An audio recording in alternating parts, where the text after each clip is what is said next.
বন্ধুরা হুমায়ুন কবির সাহেবের সাথে জোটে যাবো কি যাবো না আমরা অনেক আগে থেকেই আমি ক্লিয়ার করেছিলাম। পশ্চিমবাংলা একটাই রাজনৈতিক দল, সেটা আইএসএফ, এবং আমরাই বলেছিলাম যে কি জন্য আমরা যেতে পারবো না, যেটা বলেছিলাম। গতকালকে দেখলাম তার বক্তব্যতে তিনি সেটা প্রত্যাহার করেছেন।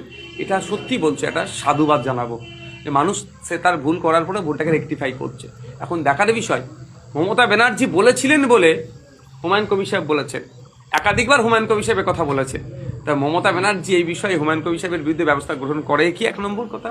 দ্বিতীয় কথা, যারা এতদিন হুমায়ুন কবির সাহেবকে বা আমি নওশাদ সিদ্দিকী, আমি আমার কথা বলছি, যেভাবে ট্যারা চোখে দেখছিলাম, নিশ্চিতভাবে চোখ ঠিক করতে হবে, এবং যার কথা শুনে বলেছে তাকে আবার ট্যারা চোখে দেখতে হবে। মানে দু চার কলম লেখাও জানো মমতা ব্যানার্জির বিরুদ্ধেও লিখতে হবে যে মমতা ব্যানার্জি উস্কে ছিল বলে এই কথাটা বলার সাহস পেয়েছে, নাহলে তো ধরে জেলের মধ্যে ভরে দিত। আর বাস্তবিক কথা, জেলে ভরেনি।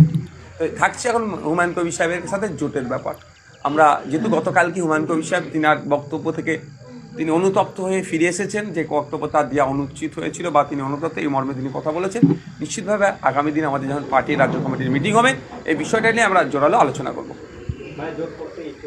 আলোচনা হবে অবশ্যই পজিটিভ। আমরা তো চাইছি যত কটা সেকুলার দল আছে যারা বিজেপি তৃণমূলের বিরুদ্ধে লড়াই করছে তাদেরকে ঐক্যবদ্ধ করতে হবে। বামপন্থের জোট নিয়ে কি বলবেন?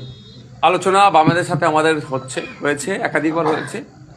কংগ্রেসকে আমরা একাধিকবার চিঠি দিয়েছিলাম, পিসিসিকে অর্থাৎ প্রদেশ কংগ্রেস কমিটিকে, সেই রকম সদর্থক উত্তর পাইনি।